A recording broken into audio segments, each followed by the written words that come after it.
थी। फिर भी बेटी को नॉर्मल जिंदगी देने के लिए उन्होंने जान की बाजी लगाने का फैसला किया।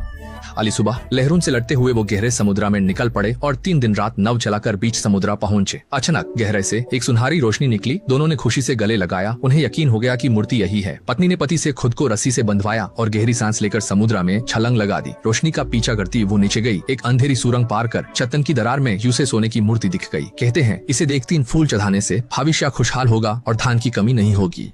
जैसे ही उसने मूर्ति उठाई, एक विशाल ईल ने अपना बड़ा सा मुंह खोलकर उस पर हमला कर दिया। वो वहां से भाग पटी। उससे पहले ही उस खतरनाक ईल ने जकड़कर उसकी गर्दन दाबोच ली। रस्सी को टूटते देख अपनी पत्नी को खतरे में जान पति तुरंत चाकू लेकर पानी में कूद गया। सही वक्त पर वहां पहुंचकर उसने अपने चाकू से उस ईल का सामना किया और उससे भिड़ गया। पत्नी उसकी मदद करना चाहती थी, पर ऑक्सीजन की कमी के कारण वो मजबूरन ऊपर तैरने लगी।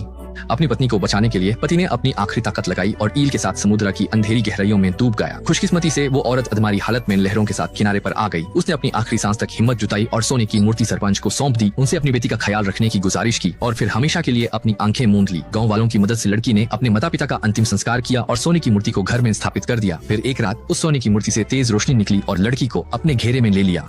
अली सुबह एक चमत्कार हुआ। लड़की के सर पर, जो पहले बिल्कुल गंजा था, काले और घने बाल उगाए। लेकिन बाल इतनी तेजी से बढ़े कि उन्हें सुलझाने के लिए पेड़ पर लटकाना पड़ता था और 20 साल बाद तो वो इतने लंबे हो गए कि राजधानी तक पहुंच गए। एक दिन राजा ने शाही बगीचे में रेशम जैसा एक बाल देखा और वो हैरान रह गया। उसने बाल का पीछा करते हुए लड़की का घर ढूंढ निकाला। पहली ही मुलाकात में राजा उसकी मासूमियत पर फिदा हो गया और दोनों को एक दूसरे से प्यार हो गया। आखिर में लड़की ने अपने गाँव वालों से विदा ली और अपने नए भविष्य की तरफ निकाल पड़ी।